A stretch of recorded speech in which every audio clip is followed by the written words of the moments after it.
Yes ndabasuje cyane kandi bahaye ikaze mwese mukomeje gukurikira ibiganiro bya Menya TV. Uyu ni umwanya tubagezaho ibiganiro byacu bitandukanye nkuko mumaze kubimenyera. Nta kindi usabwa no gukora subscribe ugakora share kugira ngo ibitekerezo ndetse n'ubutumwa bujye bugera kuri benshi batandukanye. Mumaze kubimenyera content yacu na yindi no kugerageza gusobanura amazina tuba twasabwe n'abakunzi bacu batandukanye ndetse tukanabamenyesha n'ibindi bintu byinshi bitandukanye biba mu buzima bwacu ariko twebwe tutabashije kuba twasobanukirwa. Ndagarutse rero mu buryo bwo gusobanura amazina tuba twarasabwe n'abakunzi bacu. Izina twasabwe n'umukunzi wacu kuri iyi shuro ni izina Patrick cyangwa se Patrick. Mbese izina Patrick ni izina bwoko ki? Patrick ni izina rifite inkomoko mu rurimi rw'ikilatini ku ijambo Patricius, rikaba risobanura ukomoka mu muryango wihagazeho, the nobleman, cyangwa se mu buryo bwo kubyumva neza ukabumva ko Patrick bishobora gusobanura uwiyubashye, the man who is noble. Rero mu baromani ba kera habagaho ibice bibiri by'abantu, habagaho rubanda rusanzwe abo bita commoners ndetse hakabaho n'abiyubashye cyangwa se abakomeye, abo nibo wasangaga bitaga aba patricians. Aho ngaho rero ni iri zina Patrick ryakomotse. Si ibyo gusa rero kuko iri zina rifite n'umutagatifu ryitirirwa ni Saint Patrick. Uyu mutagatifu rero yamamaye cyane, abantu benshi bakaba baramumenye kubera ubutumwa yakoze bw'ubumisiyoneri, yagendaga yamamaza inkuru nziza. Ubwo Saint Patrick rero hari umunsi yizihizwaho, na wundi ni itariki 17 z'ukwezi kwa gatatu buri mwaka nibwo uyu mutagatifu Patrick yizihizwa. Hari imwe mu miterere n'imyifatire rero y'aba Patrick. Patrick ni muntu bwoko ki? Ba Patrick ubusanga ari abantu bashimishije cyane, bakurura abantu kandi bafite imiterere ikundwa n'abantu bigatuma aba uw'igikundiro ahantu ari hose. Patrick abakunda gukora ibintu ashimisha abantu kandi bakamukunda, nabo baramukunda cyane. Akunda umuryango we kandi yifuza kubana nawo mu mahoro kabone nubwo byaba bisaba kwitanga kudasanzwe. Ibintu byose bya Patrick biba birimo aesthetic cyangwa se biba birimo gukorwa neza ku buryo n'utuntu dutoya usanga atwitaho cyane, mu gihe abandi usanga bo basa nk'ababyohereje ariko we abitindaho cyane. Patrick buriya ngo iyo yarakaye ntavuga, yongera kuvuga ari uko uburakari bwe busa nk'ubucogoye. Yita ku muryango we kandi ibyo akorera abandi aba yumva nawe babimukorera. Ntabwo ashima kuba yakorera abantu ibintu we nibimugirirweho, aba yumva we ibyo akoreye abandi nawe yabikorerwa.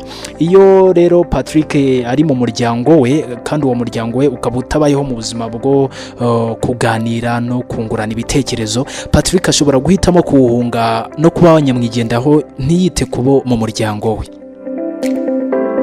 Patrick akunda ibintu bikozwe neza, yita ku nshingano ze cyane kandi aho ari hose aba ashaka ko abantu bari kumwe bumva ibitekerezo bye. Patrick akunda impinduka, ahora yita kandi ahora ashakisha umuntu bahuza mu buzima bwe, umuntu umwumva kandi umuntu umushyigikira, niwe aba ashaka cyane mu buzima bwe. Iyo Patrick akiri umwana rero aba yumva yihagije kandi yigirira icyizere, gusa aba yumva akeneye urukundo no gushyigikirwa n'abo mu muryango we, kandi buriya ngo ni byiza kumuha inshingano kuko bimufasha kugaragara cyangwa se kudakurana ukwiyemera no kuba umunebwe.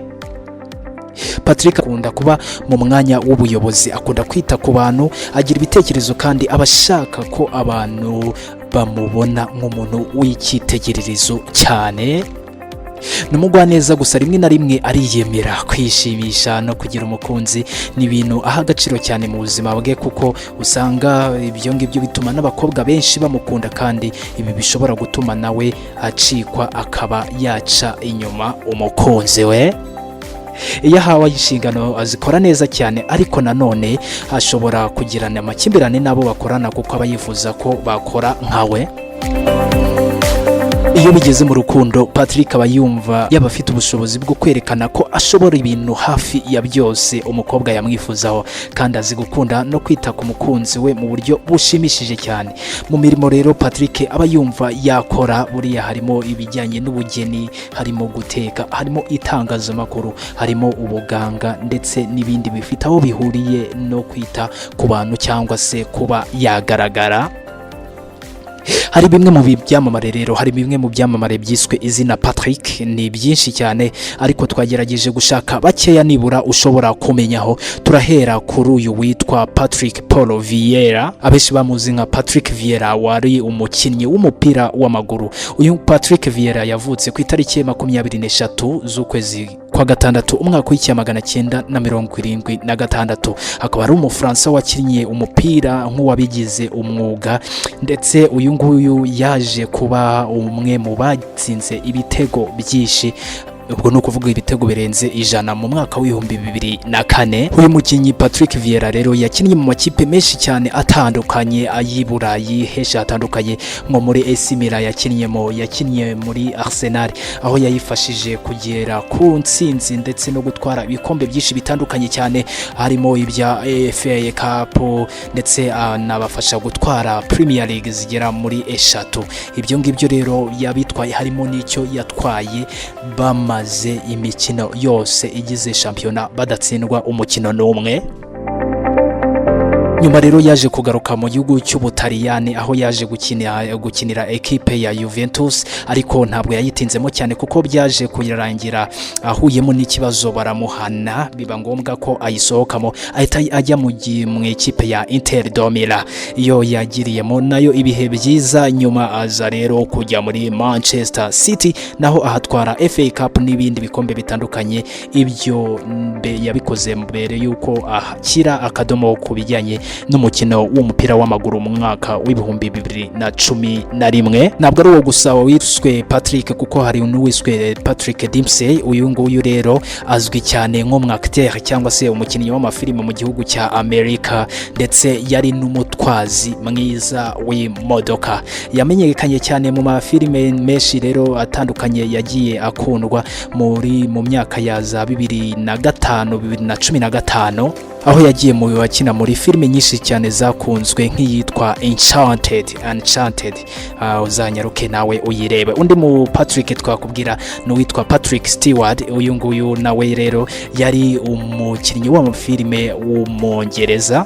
Uyu nguyu yaje gutwara ibihembo byinshi bitandukanye, harimo nk'icyitwa Laurence Olivier Award ndetse na Grammy Award yaje kuyitwara kuko yari umwacteur mwiza cyane. Ngayo nguko ngubwo ubusobanuro bw'izina Patrick. Nawe ushobora kuba witwa Patrick, mbese ibi tuvuze urumva ari byo koko? Ni gutyo uteye cyangwa se uri kumva hari bidahura neza? Uratwandikira ubutumwa bwawe aho hasi, utubwire icyo ubitekerezaho, utubwire uko wiyumvise kuko niba ari wowe Patrick.